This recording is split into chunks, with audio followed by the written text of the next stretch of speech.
ابو ہریرہ کہتے ہیں کہ رسول اللہ صلی اللہ علیہ وسلم نے فرمایا رمضان کے بعد سب سے افضل روزے اللہ کے مہینے محرم کے ہیں، یعنی مہینے کے اعتبار سے محرم کے روزے افضل ہیں رمضان کے بعد. ویسے تو ذوالحج کے پہلے عشرے میں تو سارے اعمال افضل ہیں، لیکن وہ صرف پہلے 10 دن کی بات ہے، اور یہاں کیا ہے، پورے مہینے کی بات ہو رہی ہے. لیکن یہ بات ثابت ہے کہ نبی صلی اللہ علیہ وسلم نے اس پورے مہینے کے روزے نہیں رکھے، کمپلیٹ نہیں کیا محرم کو. اس سے اس مہینے کے روزوں کی ترغیب تو ملتی ہے، لیکن پورے مہینے کے روزوں کی پابندی نہیں. خصوصاً عاشورہ کا روزہ، 10ویں تاریخ کا روزہ. جب آپ سے اس دن کے روزے کے بارے میں پوچھا گیا تو آپ نے فرمایا یہ روزہ گزرے ہوئے 1 سال کے گناہوں کا کفارہ بن جاتا ہے، یعنی پچھلے محرم سے لے کے اب تک کے جو گناہ ہوں گے وہ انشاءاللہ معاف ہوں گے.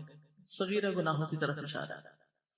اللہ کے رسول صلی اللہ علیہ وسلم نے اس کے بارے میں فرمایا یقیناً عاشورہ اللہ کے دنوں میں سے ایک دن ہے، یعنی خاص دنوں میں سے.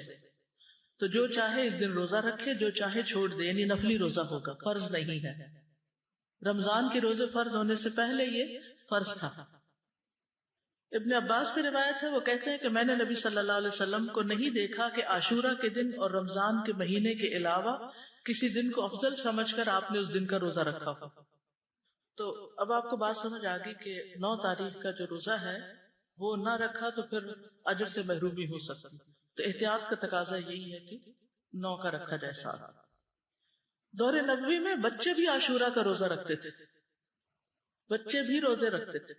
ربیہ بنت معوذ سے روایت ہے کہ نبی صلی اللہ علیہ وسلم نے عاشورہ کی صبح انصار کے گاؤں میں کہلا بھیجا جس نے صبح اس حال میں کی ہو کہ روزے سے نہ ہو تو وہ اپنا باقی دن پورا کر لے. یعنی درمیان میں بھی روزے کی نیت کی جا سکتی ہے، نفلی روزے کی.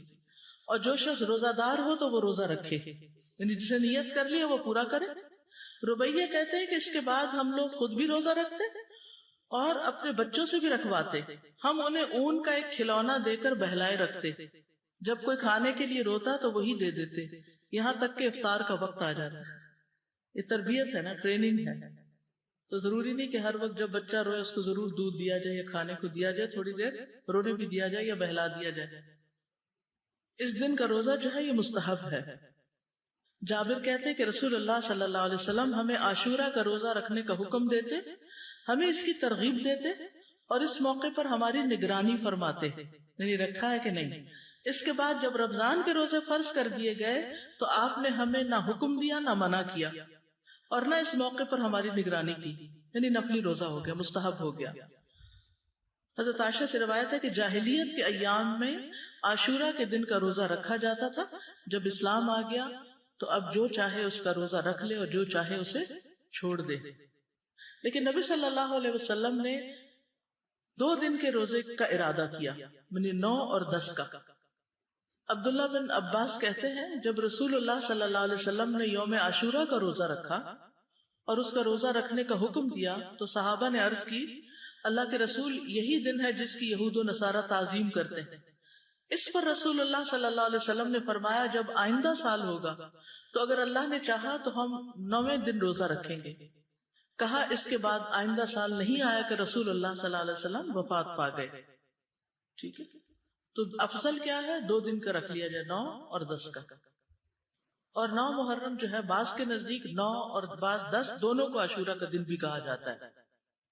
پہلا عشرہ ہے نا اس میں جی نہیں، 11 والی روایت ضعیف ہے، یعنی بعض کہتے ہیں 10 اور 11 بھی رکھ سکتے ہیں، لیکن یہ کہ 11 تاریخ کے روزے کی روایت ضعیف ہے.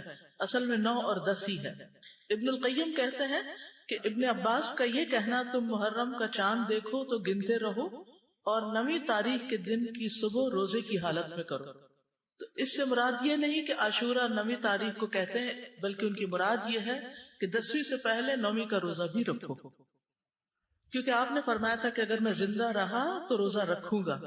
تو یہ ایک طرح سے آپ کی سنت ہو گئی، کیونکہ آپ نے اس کے بارے میں خود صحابہ کو ترغیب دلائی. بچے چلے اگر 2 نہیں رکھ سکتے تو 1 تو رکھوائیں.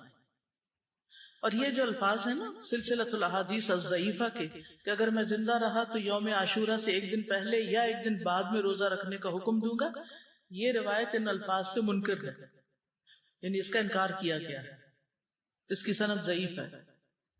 اسی طرح ابن عباس کا بھی ایک قول ہے جو نبی صلی اللہ علیہ وسلم سے وہ روایت کرتے ہیں کہ آپ نے فرمایا یہود کی مخالفت کرو اس طرح کہ ایک دن پہلے یا بعد کا روزہ رکھو تو اس کی سند ضعیف ہے، تو اس لیے بعد والا نہیں۔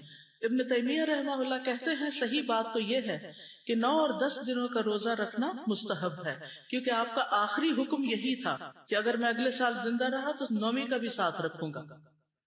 تو زیادہ افضل کیا ہے؟ ویسے تو پورے مہینے میں روزے رکھ سکتے ہیں، آپ چاہیں تو 11ویں کا ساتھ رکھ لیں، 3 اکٹھے رکھ لیں،